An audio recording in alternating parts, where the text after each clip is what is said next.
Hey guys, it's Ben here from Ben Preston Hot Toys Reviews, and today we're going to be doing a figure review on the Thor: The Dark World Loki 1/6 scale collectible figure from Hot Toys.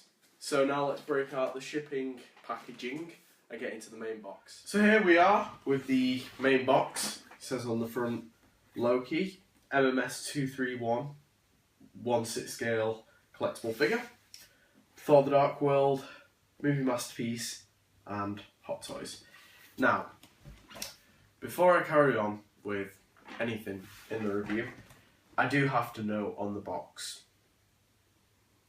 plain and simple, it's the most beautiful Hot Toys box I've ever seen in reviews and ones that I've seen in real life. Of course, it's like a bird's eye view of Thor's hammer, Mjolnir. But it's got like gold edges, rough edges here, and all the patterns and the writing, the Asgardian writing, and obviously in the here it says Loki. So on the side, MMS 231 1/6 scale collectible figure Loki. On the top, just says Thor: The Dark World. Same thing on the other side, and then it says Thor: The Dark World. On the back, it's just a lovely picture. I'd say it kind of looks like a drawing, and then it says Loki. Now there's all the credits on the back, everything. Now, let's lift off the top. It just sort of lifts up like kind of like an iPhone box, if you like. And then you are greeted, so I'll put that there, by this.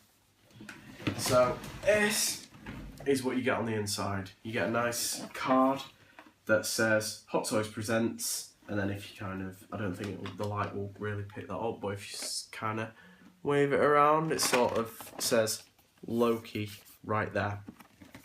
And then kind of MMS 231 1/6 scale collectible figure.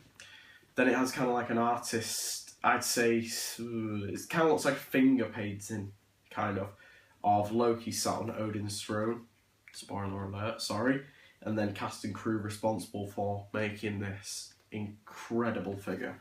So lifting out this piece of card here, you're then greeted by the figure in its box. So I'm not going to go over the actual box itself, I'm just going to take it out and then show it you in a cool pose. Okay, so here we are guys, we've got the figure out of the packaging, just stood quite a neutral pose. He comes with these chains, which he was wearing at the beginning of the film when he confronts Odin. They're really cool. They're not real metal, but they're painted to look like metal, but I think it's a really nice touch anyway. Lots of detail on the actual chains here. Sorry about my finger.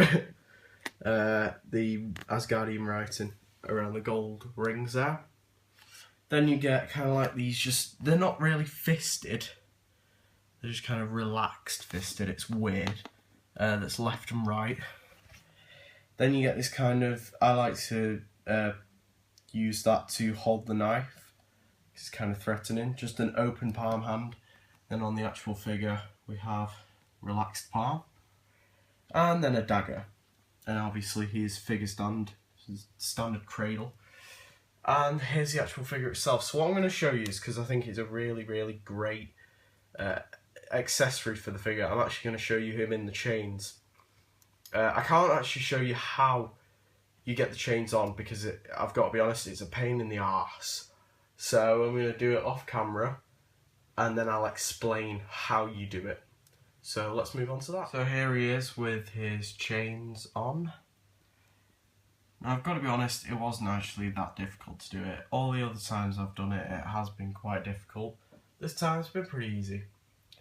Got his dagger in his hand, looking all badass. I just wish there was a way to disconnect these parts here so you could just have them with handcuffs on. So it was like the scene when they're actually on the Dark World, stood on that rock. But I think this is really cool. He doesn't come with many accessories, and these two, the dagger and the chains, are pretty much the best. And yeah, come to think of it, the only. I mean, yeah, he does come with extra hands and everything, but I mean, there's not much. But yeah, this is alright, it's not too bad. Now what you do is I slowly like to work my way down. You pop the head off, Then you put the chain on the actual neck of the figure, then just pop the head back on. Simple as. Then take the hands off. I normally take the wrist pegs with them, because I find it easier to put the hands back in with the wrist pegs actually already on the hands, and then just slip the chain actually onto the sleeve of the costume, and then sort of just pop the hands back in. It is quite difficult. I'd suggest, if it's your first time using like tweezers or something like that, just to push the costume's green parts just in a bit more. Then you just pop the feet off. Now they do come off, if we can get close enough. There's two little sections here on each side, and then the foot will just pop off, and then it'll be left with those two little sections. Then slip this up the leg like I have here, and then just tilt the camera a bit, and then just slip the foot back on. Same with that side, of course. So yeah, really nice additions to the figure, I think, these chains, and it gives for a really awesome look for the figure. So now I'm going to move on to articulation, and then I'm going to wrap it up with my final verdict. So here we are, guys, moving on to articulation. Now I'm just going to say first, great likeness to Tom Hiddleston, as you can see. Okay, so start off by saying the costume. Costume, great detail, of course, but that does come at a cost because of the articulation. His arm can raise up pretty high, and then it can also raise, yeah, just above 90 degrees. The only problem is you can't, because of this section here, you can't actually raise the arm like that. Oh, maybe you can if you play around with it a bit. Yeah, so, yeah, but I don't, to be honest, I don't really feel comfortable doing that. His head has got some great movement, but the thing is that the hair, you kind of need to be cautious, because as you can see, that little split there just kind of pushes out a bit. So yeah, his head can turn left and right pretty well, up and down. Yeah, that's all well and good. His legs can only move about that much, but I don't know why you'd actually want it to go anymore, because it's Loki. His legs can bend quite well. I'm not going to bend it any more than that, because the costume's leather and it just, like, I mean, you can hear it just scrunching up, and I don't want to ruin the costume at all. Then, obviously the same on the other foot. The ankles can pivot left, right very well. Up and down, that's okay. And then just kind of just side to side. So yeah, that's all I have to say about... oh, actually, no, sorry, I did forget. Yeah, you can kind of go about that far out with his legs, but I don't know why you'd want to go out that far anyway. But yeah, the costume's great. I mean, the detail on the costume is amazing. I mean, if you lift up these, like... I mean, first of all, these bits here, I'll just get them on the camera. When you move them around, they turn from like a rose kind of colour to gold, which is mind-blowing. And then if you lift them actually up, you can see his armour, kind of like Thor's arms, just there. And then his shoulder kind of plates here, there is some amazing detail on that.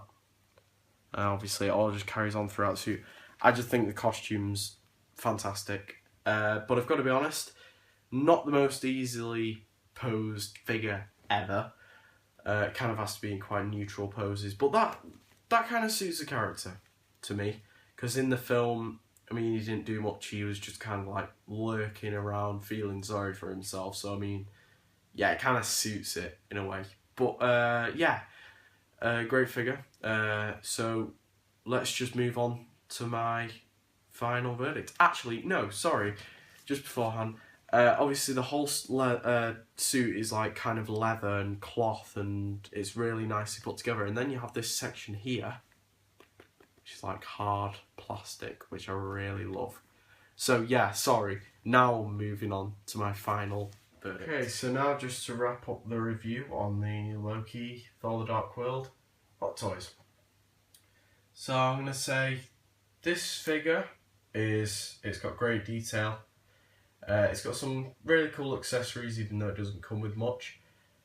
I don't really like the figure stand, gotta be honest. I wish it would have come with, I don't know, maybe a little bit of the inside of his cell, like the floor or something.